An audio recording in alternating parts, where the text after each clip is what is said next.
اس بات کا تو تصور ہی نہیں کیا جا سکتا کہ کوئی شخص جان بوجھ کر نماز قضا کر دے یا نماز چھوڑ دے. آپ کو معلوم ہے نا کہ جو جان بوجھ کر نماز چھوڑے وہ کیا کرتا ہے؟ من ترک الصلاۃ متعمدا فقد کفر. جس نے جان بوجھ کے نماز چھوڑ دی، بس ایسے سستی میں، ایسے غفلت میں، ٹال مٹول میں، فقد کفر، گویا اس نے کفر کیا. تو یہ کوئی معمولی جرم نہیں ہے. جس مسلمان کے پاس یہ حدیث پہنچ جائے وہ نماز قضا کرنے کا تو سوچ بھی نہیں سکتا. لیکن چونکہ انسان ہے، جان بوجھ کر نہ بھی وہ ایسا کرے تو بعض اوقات حالات اس طرح ہوتے ہیں کہ انسان ایسی سچویشن میں گرفتار ہو جاتا ہے کہ نماز چھوٹ جاتی، بس سو گیا، بھول گیا، جنون لاحق ہو گیا، ایسی دوائیاں کھا لی کہ جس سے آپ جاگ ہی نہیں پا رہے. یہ ساری سچویشنز ہیں نا. وہ کہتے ہیں نا رفع القلم عن ثلاث، 3 لوگوں سے قلم اٹھا لیا گیا. اور اس میں کون کون ہے؟ سونے والا جب تک اٹھ نہ جائے، بچہ جب تک بالغ نہ ہو جائے، مجنون جب تک ہوش میں نہ آ جائے. اب ایسے اوقات میں جب کہ جان بوجھ کے نہ آپ سو جائیں، آپ کو پتا کہ اذان ہوگی اور آپ جا کے سو جائیں، یا آپ کو پتا ہونے والی اذان اور وقت کم ہے اور آپ غفلت اختیار، یہ الگ بات ہے. آپ کو پتا ہے کہ نماز کا وقت آنے والا اور آپ بازار چل پڑیں یا گھر سے نکل پڑیں کہیں جانے کو. جب آپ کو پتا ہے 10 منٹ میں اذان ہونے والی ہے تو آپ نماز پڑھ کے نکلیں، 10 منٹ آگے کے اور پیچھے کا، الا یہ کہ آپ کی ایسی اپائنٹمنٹ ہے کہ جس میں آپ بالکل بے بس ہیں.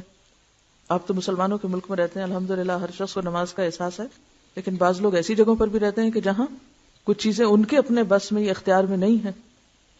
تو ایسی صورت میں پھر کیا ہو؟ اگر شدید مجبوری کی وجہ سے کچھ آگے پیچھے ہو گیا معاملہ، تو ایسی صورت میں پھر انسان پہلی فرصت میں نماز ادا کرے. وہ نماز جو وقت کے باہر ہوگی وہ قضا ہی ہوگی، فوت ہو گئی. اب فوت شدہ نماز جو ہے اس کا کیا کیا جائے؟ حضرت انس رضی اللہ عنہ روایت کرتے ہیں کہ رسول اللہ صلی اللہ علیہ وسلم نے فرمایا، من نسی صلاۃ فلیصلی اذا ذکر لا کفارۃ لها الا ذلک. جو شخص نماز بھول جائے یا سو جائے، بس اس کا کفارہ یہ ہے کہ جس وقت اسے یاد آئے یا بیدار ہو وہ اس نماز کو پڑھ لے. بھولنے کا علاج کیا؟ جب یاد آئے اسی وقت پڑھ لے، چاہے وہ عصر کے بعد غروب آفتاب سے پہلے تک کا وقت ہو. مثلا ظہر کی نماز میں ایسا ہو گیا، اب عصر پڑھ کے ساتھ ہی، چاہے آپ اس کو مکروہ وقت کہیں گے لیکن اس میں بھی پڑھ لے. اسی طرح کوئی شخص سویا ہوا تھا، سو کے اٹھے تو جو ہی اٹھے اسے پڑھ لے. اور اسی طرح کوئی اور مجبوری یا بیماری کہ جس کی وجہ سے وقت کے اندر وہ نہیں پڑھ سکا تو جو ہی موقع پائے فوراً پڑھ لے. اس حدیث سے معلوم ہوا کہ اگر کوئی شخص نماز پڑھنی بھول جائے اور اس کا وقت گزر جائے تو جس وقت یاد آئے وہ اسی وقت پوری نماز پڑھ لے. اور اسی طرح اگر کوئی شخص سو جائے یا صبح آنکھ ہی ایسے وقت کھلے کہ سورج طلوع ہو چکا ہو تو جاگنے والے کو اسی وقت پوری نماز پڑھ لینی چاہیے اور اس پر کسی قسم کا کفارہ نہیں ہے. نماز چھوڑنے کا کفارہ کیا ہے؟ نماز کی ادائیگی.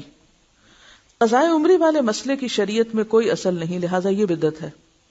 قضاء عمری کیا ہوتی ہے کہ انسان جان بوجھ کے غفلت سے نمازیں چھوڑتا چلا جائے کہ ابھی تو میں بہت مصروف ہوں، ابھی میں طالب علم ہوں، ابھی میرے بچے چھوٹے ہیں، ابھی میں جاب پر ہوں، کام ہے، اور جان بوجھ کے نمازیں ترک کرتا چلا جائے کہ جب میں حج کر لوں گا اور جب میں بوڑھا ہو جاؤں گا، پھر میں ریٹائر ہو جاؤں گا تو پھر اور تو کوئی کام نہیں، میں پچھلی نمازیں پوری کرتا رہوں گا. تو اس امید پر نمازیں چھوڑتے چلے جانا یا نماز کو اہمیت نہ دینا اور پھر یہ سمجھنا کہ رمضان کے آخری جمعے میں 2 رکعت پڑھنے سے ساری زندگی کی نمازیں ہو جاتی ہیں، یا یہ کہ ہر نماز کے ساتھ پھر نمازیں ادا کرتے رہنے سے نمازیں ادا ہو جاتی، تو یہ طریقہ جو ہے اس کی سنت سے کوئی دلیل ہمیں نہیں ملتی. دیکھیے زمانہ جاہلیت میں جو قضا ہو گیا وہ تو وقت نکل گیا. نماز کب فرض ہے؟ وقت کی پابندی کے ساتھ فرض ہے. اب جو بھول جائے یا سوئے ہوئے اٹھے تو اگلی نماز سے پہلے پڑھ لیں، یہی حکم ہے نا، یا کچھ اور پڑھا؟ آپ اس پورے چیپٹر کا خلاصہ میں آپ کو بتاتی ہوں. نمبر 1، ان الصلاۃ کانت علی المؤمنین کتابا موقوتا. نماز مومنوں پر وقت کی پابندی کے ساتھ فرض ہے. ہر نماز کا ایک وقت ہے. جیسے وہ ایک محاورہ بھی ہے نا کہ پنجابی میں بھی کہتے ہیں ویلے دی نماز کویلے دیاں ٹکراں، کویلے دیاں تو ٹکرا ہی رہ جاندیاں پھر. ہاں یعنی پھر آپ صرف سجدہ ہی کر رہے ہیں، نماز تو اپنے وقت پر ہے. اس اصول کو اگر آپ سمجھ لیں کہ نماز وقت کی پابندی کے ساتھ ہے، ورنہ ظہر، عصر، مغرب، عشاء نام کیوں رکھے ہوئے ہیں؟ اس لیے یہ نام ہے. اگر اس وقت کی پابندی کا کوئی مطلب نہیں ہے تو آپ جس وقت جو چاہیں پڑھا کریں. تو نماز فریضہ ہی ایسا ہے کہ جس کے ساتھ وقت کی پابندی لازم ہے. ٹھیک ہے، نمبر 1. نمبر 2 یہ ہے کہ انسان ہونے کے ناطے اگر آپ بیمار ہو جائیں یا آپ پر خدا نخواستہ کوئی ایسی آفت ٹوٹ پڑے کہ انتہائی مجبوری میں وقت کی پابندی نہ ہو سکے تو پھر کیا حکم ہے؟ دوسرا، جو ہی موقع ملے فوراً ادا کریں، تاخیر نہ کریں. نمبر 3، ادا کرنے میں کیا چیز شرط ہے؟ ترتیب. پہلے نمبر 1 جو قضا ہوئی، پھر 2 3 4 5، یہی ہے نا، پھر اگلی نماز پڑھیں. اب آپ وہ پچھلی قضا کرنا چاہتے ہیں تو پہلے تو سارا دن کھڑے ہو کے اب تک جو کچھ چھوڑا ہے وہ پڑھیں، پھر اگلی پڑھ سکتے ہیں.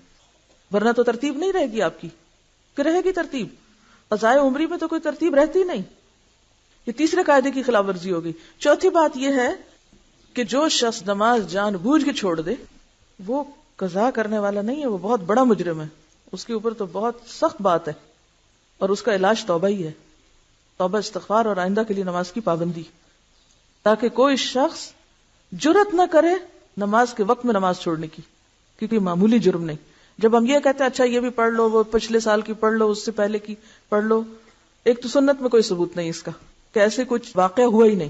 اور دوسری بات یہ ہے کہ اگر یہ ڈھیل دی گئی تو نتیجہ کیا ہوگا؟ آئندہ لوگ اس کو ایک نارم بنا لیں گے. نمبر 1 توبہ استغفار. نمبر 2 نیکیوں کی کثرت، نوافل کی کثرت، کہ آپ کی کمپنسیشن ہو پچھلی. اب پچھلے فرض وقت کے بغیر پڑھ رہے ہیں تو وہ تو نفل کے برابر ہو گئی، تو وہ اس نیت سے پڑھیں یا آپ ویسے ہی نفل پڑھیں تو نوافل کی کثرت کریں تاکہ جو آپ نے چھوڑا ہے اس کی کہیں سے کمپنسیشن ہو. چوتھی بات یہ کہ اگر آپ کی زندگی نہیں، مثلا اگر آپ اس چیز کو اصول بناتے ہیں کہ لازماً پچھلی ساری ہی دہرا کر اسی نمبر اور اسی عدد میں کرنی ہے آپ کو، تو اس کا نتیجہ یا اس کا مطلب کیا ہے کہ آپ کو پھر اتنے سال مزید جینا چاہیے. ٹھیک ہے. اب اگر آپ نہیں جی سکتے تو کیا کریں؟ اس کے لیے پھر ایک اور مسئلہ نکالا گیا، اور وہ بھی من گھڑت مسئلہ کہ پیسے دیں.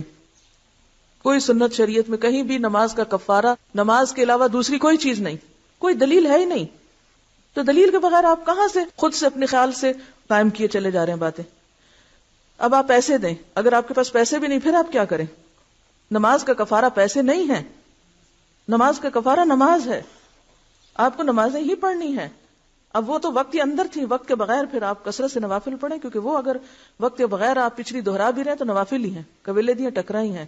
ٹھیک ہے. تو ایسی صورت میں اب کرنے کی ضرورت یہ ہے کہ اس نقصان کو مختلف طریقے سے پورا کریں. ٹھیک ہے. ایسی سچی توبہ کریں کہ جیسے ایک کافر مسلمان ہونے پر کفر سے توبہ کرتا ہے نا، تو کیا ہوتا ہے؟ پچھلے گناہوں کا کیا ہوتا ہے؟ ایک کافر جب مسلمان ہوتا ہے تو اس کے پچھلے گناہ معاف ہوتے ہیں. تو پھر ایک مسلمان نے اگر کفر کا ارتکاب کیا ہوا ہو تو کیا وہ توبہ کر کے مسلمان نہیں ہو سکتا دوبارہ؟ کیوں ائمہ کے فتاوی موجود ہیں کہ ایسا شخص جو جان بوجھ کے نماز چھوڑے اسے مسلمانوں کے قبرستان میں دفن نہ کرو. کوئی معمولی باتیں نہیں ہیں، لیکن ہم نے نماز کو ایک مذاق بنا لیا. حضرت ابو قتادہ رضی اللہ عنہ سے روایت ہے کہ رسول اللہ صلی اللہ علیہ وسلم نے ایک سفر میں فرمایا، آج رات کون ہماری حفاظت کرے گا؟ ایسا نہ ہو کہ ہم فجر کی نماز کو نہ جاگیں. حضرت بلال رضی اللہ عنہ نے کہا کہ میں خیال رکھوں گا. پھر انہوں نے مشرق کی طرف منہ کیا اور کچھ دیر بعد بلال بھی غافل ہو کر سو رہے. جب آفتاب گرم ہوا تو جاگے اور کھڑے ہوئے. رسول اللہ صلی اللہ علیہ وسلم اور صحابہ بھی جاگے. آپ نے فرمایا، اونٹ کی نکیل پکڑ کر چلو کیونکہ یہ شیطان کی جگہ ہے. کیوں اس کو شیطان کی جگہ کہا؟ کیونکہ وہاں سب غافل ہو کے سو گئے تھے، نماز کے لیے کسی کی بھی آنکھ نہ کھلی. پھر نئی جگہ پہنچ کر رسول اللہ صلی اللہ علیہ وسلم نے وضو کا حکم دیا. حضرت بلال رضی اللہ عنہ نے آذان دی. نبی صلی اللہ علیہ وسلم نے 2 رکعتیں پڑھی، باقی لوگوں نے بھی 2 سنتیں پڑھی. پھر رسول اللہ صلی اللہ علیہ وسلم نے فجر کی نماز پڑھائی اور فرمایا، جو شخص نماز بھول جائے اسے جب یاد آئے تو نماز پڑھ لے. کسی حدیث سے ثابت نہیں کہ فوت شدہ نماز کو دوسرے دن اس کے وقت پر پڑھا جائے. یعنی بعض لوگ کیا کرتے ہیں کہ اگر مغرب قضا ہو گئی تو وہ عشاء سے پہلے نہیں پڑھتے، وہ اگلے دن کی مغرب کے ساتھ جا ملا کے پڑھتے ہیں. ایسا کوئی حکم نہیں ہے. ہونا کیا چاہیے کہ قضا ہونے کے بعد پہلی فرصت میں نماز ادا کی جائے، اسے کل تک نہیں چھوڑ سکتے آپ. واضح ہے یہ بات؟ پہلی فرصت میں.